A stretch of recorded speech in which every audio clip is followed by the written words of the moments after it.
Film से खींच के भोजपुरी में ले रहे 30 वर्ष पहले के का संस्कार रहे। मर्द लो लाते मुंह के मेहरारू के मारे लगे, चाचा तारा याद हो डंटो से मारे लो कि मेहरारू के हिम्मत ना रहे कि नजर मिला के कौन से काहे मरलो। पहले भोर में गठरी मोटरी लेकर नैहर भाग जात रहली। ए बड़ा जुग जमाना बदल गइल बा। ए बड़ा जाना एक तबड़ मौगी के मारो नो बड़ होले भी दू ठूसा नकलोले पर दे दी। पहले मर्द लोग खाना खाई मेहरारू बेना हकी हैं तो मर्द लोग मेहरारू से नजर ना मिलाई कि ताकब तो मन बढ़ू हो जाए बरोबर बोले लगी। ए बड़ा नायका में देख ली मेहरारू खाना देके तो नहीं लगल साड़ी सरियावे अलमारी में तले मर्द राम खाना रोक दले बड़े। डार्लिंग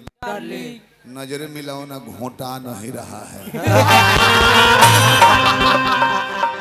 ये समय बदलाव का गायत्री भगवान कि मैं मर्द मार के चल गई बड़े कलकत्ता कमाए खाती तबो रोवती या कहती है कि बेदरदा दर्द देले बा उहे नो दी दवाई। शरापत माई की कहता कि जहारो हसनी के राखो से उनका के काली माई।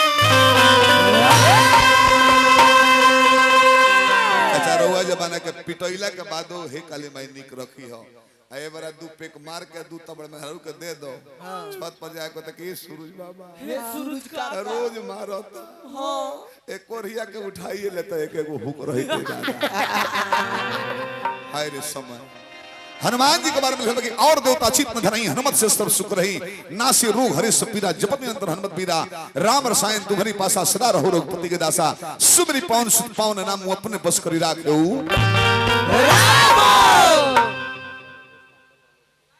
डॉक्टर राजेश पांडे जी मोहम्मदपुर से आशीर्वाद दिले बनी बार बार गोड़ लगता राजेश बाबा के ए जैसा दूर बनू मोहम्मदपुर।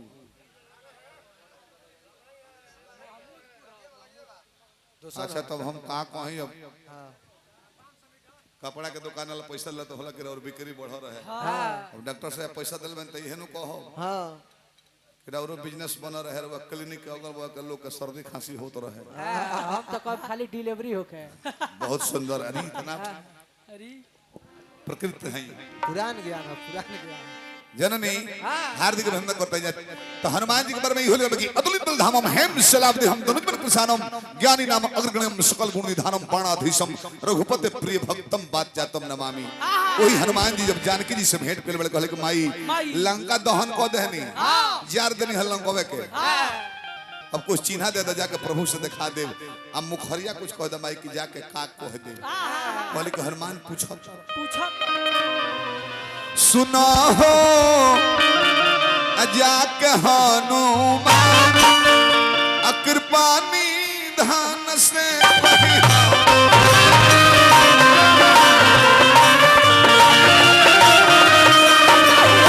सुना हो जाके हनुमान कृपा निधान से कही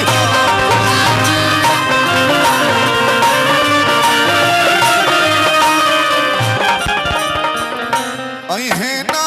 तोते जब परान अहिना तोते जब परान इहो भगवान से कही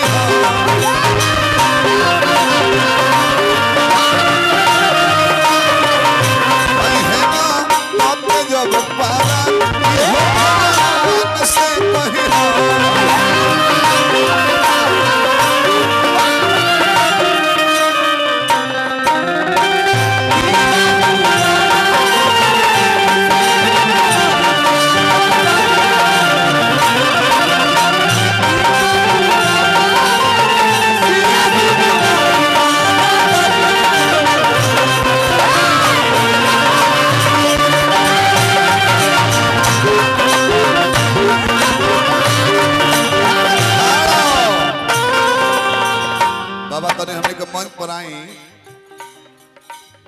जय श्री राम संगीतमय राम कथावाचक माने हमारा श्री मिथिलेश पांडे जी महाराज मोहम्मदपुर ग्राम पोस्ट मनिया जिला सिवान बाबा तने आई मान के वापस हमने कहने बानी तन मंच पर हमने कहा जाए ढेर दिन पर देखले रहनी बाबा एगो माला दे के हम रउरा अपना हाथे स्वागत करब तने आ जाए मंच पर बाबा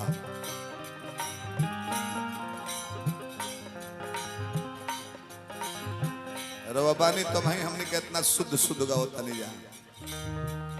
जहां हटनी की गाड़ी पटरी छोड़ दी सो हार्दिक पौन लगी बाबा करते जा बहुत बहुत आशीर्वाद बाबा दे ने हमरा के पार पर पौन लगी बा जय हो कोनो ना कोनो गलती भइल बा हनुमान हाँ कहीं ना कहीं गलती ना भई रही तो प्रभु जी इतना दिन हमरा के बिसरती ना ए हनुमान लेकिन कौन गलती भइल बई है हमरा बुझात नहीं है भइल बा भूल सिया से बिसरल बड़हिया से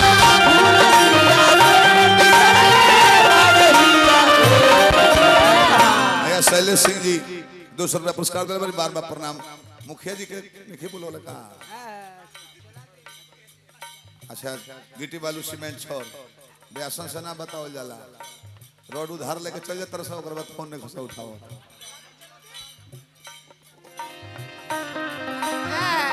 भइल बा भूल सिया से बिसरल बड़हिया सुलेंद्र सिंह जी भाई जी हमारे के आशीर्वाद दल बने 100 रुपए के बार बार प्रणाम करते हैं जा भोलादानी पद प्रतिष्ठा बनौले रहे भइल बा भूल सिया से बिसरले बाड़े हिया से ए हनुमान आइल ना काहे अबले ध्यान आइल ना काहे अबले ध्यान ओ दयावान से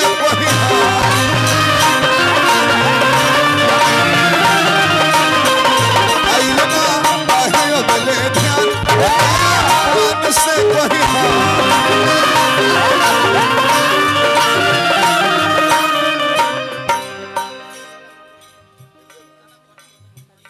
हृदय नारायण सिंह जी मेला मल्लिकार के नाम पर पुरस्कार आए हार्दिक प्रणाम करते हैं भोला दानी पद प्रतिष्ठा में 4 चांद लगोले रहे एगो बात जना दी है जाके प्रभु जी से वो जान हैं कि तारा हमारा भेंट हो गए मेला मालिक जमदार सिंह जी पुरस्कार दल बनी हार्दिक प्रणाम करते जा भोला दानी वासु के कमेटी बना रहे हनुमान जी की कृपा नगर बस्ती पर बना रहे हर हर महादेव बाबू संजय सिंह जी सैकड़ों सैकड़ों पुरस्कार हार्दिक शुभकामना ए हनुमान वनवास में रहनी जा लक्ष्मण के नियो गोई रहले हमारा के प्रभु जी फूल के माला बना के आ कहस के सीता होई गहना हो होई गहना हो तो भक्ति में जिज्ञासा जरूरी है शंका ना चाहे माली देवराज इंद्र के लइका जयंत के शंका हो गई आ कौआ बन के आके आ पैर में सीता जी के चोंच मार देले खून के धारा भगवान देखनी तुरंत बाण चला देहनी आगे कौआ भगत रे बाण पचेठा कइले ब्रह्मलोक में गइले ब्रह्मा जी के घड़ा भाग राम बाण के कोनो काट नहीं खे विष्णु लोक में शिव लोक में चारों ओर से घूम के अपने बाबूजी के लगे इंद्र लोक में गइले कि हे प्रभु जी हे पिताश्री हमर लाज बचाई न तो हमर जान गइले बोले तो कहले कि हट जो जल्दी हट जो स्वर्गों में काम बिगड़ जो हट जो है से तब नारद बाबा भेटइले कहले कि जाके गोड़ पर गिर जो रघुवंशी खानदान में पैदा भइल बालू कतनो गलती को के गोड़ धोल बतहर जान बख्शा जाए पृथ्वीराज चौहान 17 बार मोहम्मद गोरी के हरौला रहले इतिहास जे पढ़ले हो जानते आ 17हों बेर गोड़ धलस जान छोड़ देले आ धोखा से एक बेर हरा दलस मोहम्मद गोरी तो दोनों आंख में जरत छर लगा के भड़का के जेल में डाल देले कहले कि जाओ माफ कर दी है जाके गोड़ पर गिर गइले भगवान कहने कि जान तो बकस दे आ कि दंड दे ओहे गोखिया ले बीतले मारी के बान कान बना दे आजो कौन के देखब नु एक एक खोला ढरकावे ले सहन तक के बनू है न तक के बा एक ही वही बेर के शराब को आई है बात एगो ब्यास से दुगो लगावत रही उनकर हमर पैर एगो डैमेज बा उनकर आंख डैमेज हम नाम न बतन कर गरमा को रहू न कुछ खसुर पर एगो कागा के न छोड़ले ओ भागा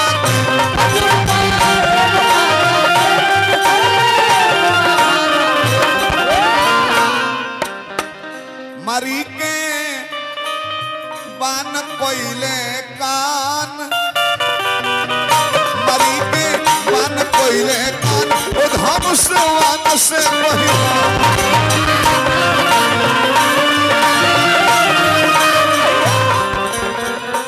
11 बजे हमारा बोनो करे के बाद 2-3 मिनट में चल बाबा राइट 45 में रहे के बाद और बा देवराज इंद्र के लइका ओकरा के दंड दे देले रावण कौन जो के हो रहा कि तब मृतलोक में बनू आखिर ये रावण के मेरी अरविंद कोई ले कहे तेरी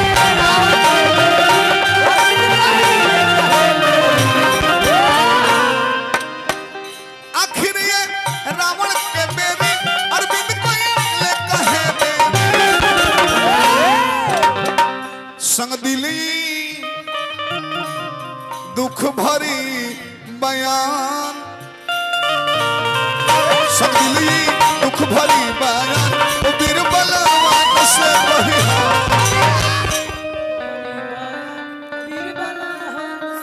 पहला रीड झाला बाबा पहला अच्छा रह जाओ बुआ हरेंद्र चाचा जी बानी यहाँ का पिताश्री बानी हरेंद्र चाचा के बार बार प्रणाम बहुत बहुत पुरस्कार सोनू संगदिल जी के नाम पर बहुत बहुत पुरस्कार हार्दिक शुभकामना करता हूँ अरे बोला पागल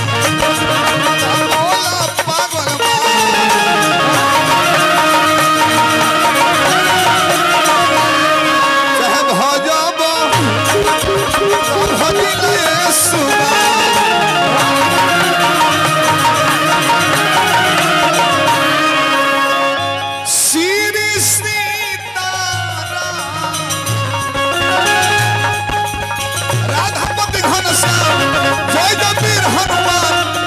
सब